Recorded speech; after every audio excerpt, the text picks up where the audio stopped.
Are you tired of living an unfulfilled life? Do you feel like you're constantly struggling and never achieving your goals? Well, today's video is just what you need. In this video, you will learn about Joseph Murphy, a great thinker, teacher, and scholar who believed that our whole lives are controlled by our subconscious mind. He explained how we can live the life we desire just by using the power of our subconscious mind. But the question is, how do we access and direct our subconscious mind? You must watch this video till the end to discover the answer. Joseph Murphy's philosophy is simple and easy to understand, but its implementation can be life-changing. By understanding the importance of our thoughts, we can direct our subconscious mind to experience desired outcomes in our lives. So make sure to watch this video till the end and unlock the power of your subconscious mind. Joseph Murphy was a great thinker, teacher, and scholar. He believed that our whole lives are controlled by our subconscious mind. In most cases, we aren't aware of what is going on in our subconscious mind, so we keep suffering from the unwanted things in our lives. But the subconscious mind can be directed by using the thoughts in the conscious mind. In his book, The Power of Your Subconscious Mind, he explained how we can live the life we desire with all the things we desire just by using the power of our subconscious mind. In today's video, you will learn how you can access your subconscious mind and direct it by using your conscious thoughts to live a successful and desired life. So let's get started. Psychologists divide the mind into two major parts. One is conscious and the other is subconscious. Your conscious mind is one you are more familiar with. You're simply aware of what is going on in your conscious mind. All the thoughts of which you are aware and all the memories that you still remember lie in this part of your brain, and you easily control this part of your brain, and you easily control this part of your brain. Our conscious mind is rational in nature. On the other hand, our subconscious mind is the deeper part of the mind, and we can't know what's going on there or control it directly. This part of the brain is naturally emotional. It responds more to images and metaphors, and is less influenced by language. But both of these two parts of the brain are linked to each other. Joseph Murphy uses two metaphors to explain the relationship between your conscious and subconscious. This is the captain and the ship. Thoughts are passed to the subconscious mind from the conscious mind. The conscious mind acts as a captain standing on the deck, dragging the ship and giving orders to the rest of the ship, from the crew to the sails to the anchor. Is the subconscious faithfully carrying out whatever order the captain gives? The second metaphor that Joseph Murphy uses in his book is the watchman and the gate. Our conscious mind acts as a watchman, controlling what sort of thoughts will pass to the subconscious mind. The subconscious is everything beyond the gate. Therefore, it's the watchman's duty to determine the impact of what he lets pass. Both of these examples emphasize the importance of the relationship between these two parts of the brain. Our thoughts are passed to the subconscious mind, which determines what we will do in our daily lives. But as we don't know, that sort of thought has entered the subconscious mind. We can't know why we are doing what we are doing in life. The cause of most of our suffering is our subconscious mind. So you must take responsibility for and be very aware of your thinking. Your thoughts aren't insignificant mental chatter. Instead, they are commands to guard against negative self-talk and think about what might go wrong. The example that Joseph Murphy gives in his book also suggests that our subconscious mind can differentiate between good and bad. It simply follows. The instructions given by the conscious mind are responsible for everything that we do in our lives. It manages, controls, and impacts our daily lives and carries whatever we request. However, it won't help you determine whether these requests are going to be of benefit.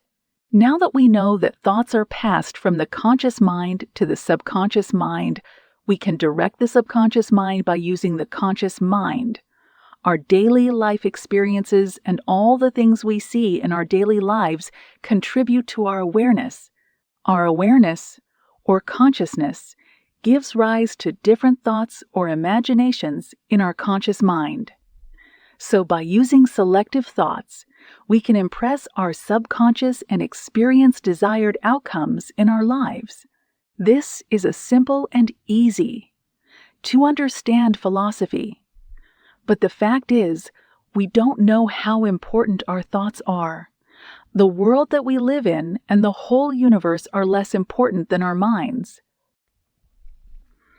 Because our mind and consciousness give meaning to and form everything. Let's understand this philosophy with this simple example.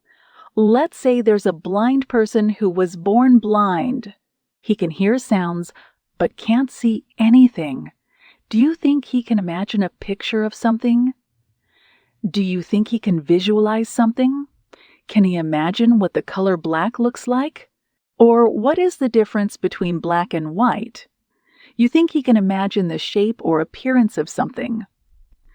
The answer is a big no. And this is what science has proven for hundreds of years. Can he imagine the shape or appearance of something? The answer is a big no. And this is what science has proven for hundreds of years. Now suppose another person wasn't blind when he was born, but later in life, when he was young, he met an accident and lost his eyesight. Now he can't see anything. What do you think he can imagine in his mind? Can he create a picture of something? Yes, definitely. He can do that. And it's because he already has some data stored in his conscious mind. His mind gathers information from the existing data and creates new images in his head. But you have to remember that the mind creates pictures from existing data. It means our imagination is confined to the extent of our knowledge. In simple words, your imagination is created by your awareness. Our mind uses the existing data stored in our mind to imagine something. We can only imagine the things that we have seen. Or our mind creates new pictures or scenes from the existing data stored in our mind to imagine something new. Simply put, like a blind man who was born blind, we can't imagine the things we haven't seen. So now your whole universe is your imagination. Or in other words, your universe is confined or limited to the things that you have seen, observed, or experienced. If you experience or see something new, the boundaries of your universe are widened, and it impacts your everyday life. The thing you can't imagine or have never seen or heard about doesn't exist because your mind can't create a picture of it. Let me now share with you the secret method to living the life you desire. Joseph Murphy explained everything in his book, The Power of Your Subconscious Mind. First, we need to get clear on the definition of a successful or desired life. Your desires, mine, and the desires of every individual living on this planet we call Earth may differ from one another. Some people want money. Some people want money. Some people need a job. Some people wish to get promoted and some want an increase in their salaries. Some are those who desire to have a relationship with a specific person. We all have different desires, but one thing that is common to all of us is that we can all imagine our desires. Let's say you desire a relationship with a specific person. You can definitely imagine what sort of life you will have with your specific person or how happily both of you will live together. If you want to get a job, you can definitely imagine how you will feel and look when you get it and how it will change your overall life and daily activities. Whatever your desire, you can imagine it. Now, let me tell you that the moment you imagine your desire, it gets created. And the moment you think something is yours, it becomes yours. As we have discussed, your universe is confined to the boundaries of your consciousness. When you imagine a particular scene or some event, you become conscious of it, and it becomes part of your universe. Murphy basically suggested 2 techniques that can help you pass some specific thoughts from your conscious mind to your subconscious mind so that you experience the desired outcomes. First, he suggested a technique based on visualization. He advises first to write a scene and then imagine it again and again. These mental movies must be played in your imagination so that they get imprinted in your mind. He particularly advised that you imagine the scene in the morning when you wake up from sleep and at night before you go to bed. The reason for this timing is that, in his words, there is the greatest outcropping of the subconscious upon waking and going to sleep. This is when you're at your most impressionable. Your mental movie should be about you succeeding. For example, if you want to get some money, you first have to get clear on the amount of money that you want to manifest. Now you can visualize this amount of money as being yours in many different ways. For example, you receive a message on your smartphone that you just read, and your face starts glowing. The message informs you that you have received a huge sum of money in your bank account. You become happy after reading this email. You log into your digital bank account and see the amount that you have received. After that, you go to a nearby bank and withdraw the money. You buy all the things that you desire. That's how you can imagine your desires coming true. But when you imagine or visualize, make sure you are relaxed and have no emotions of fear or anger. And most importantly, make your imagination feel as real as your 3D reality. The same method applies to healing. If you're currently suffering from some illness or experiencing an injury, imagine your body being healthy and whole. Imagine yourself moving around, being active, and partaking in all the activities you did before your illness or injury.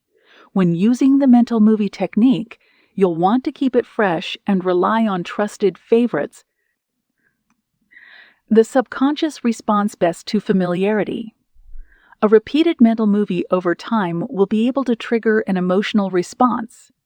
However, at the same time, be mindful of the fact that you might occasionally get bored. Therefore, be ready to change up your regular mental movies and try something new. The written statement is the second method for leaving an impact on your subconscious.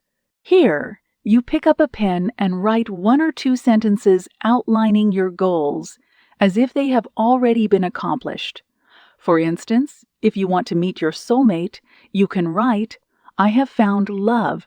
It feels wonderful to be with my dream spouse. Together, we experience amazing moments and complement each other perfectly. Both their appearance and their personalities attract my wishes or hopes. This is affirmative. It has happened. You've done it. Therefore, when writing your written statement, be confident and bold. When it is finished, you should read it aloud 3 times a day. Again, it is advised that you carry out this activity both before rising and before going to bed. Schedule the 3rd period of the day whenever it is convenient for you. Perform your mental movie and written statement with emotion. Both will be ineffective if you simply read off the script and run a few images through your mind. Instead, you must dig deeper. Why is this dream so important to you? How will it feel when you've achieved your desire? Whatever the answer, capture that emotion when performing these techniques if you can. Amazing changes will occur. First, your subconscious will start to build new beliefs. The limits of your world are defined by your beliefs. A person with positive thoughts and the attitude that they can accomplish anything has much better access to opportunities and knowledge than someone with a gloomy attitude. Second, you'll receive guidance from your subconscious on how to improve. This is a simple strategy that Joseph Murphy suggests in his book, To Change Thoughts. He believed that things in the physical world can't be changed unless you change your own perspective about them.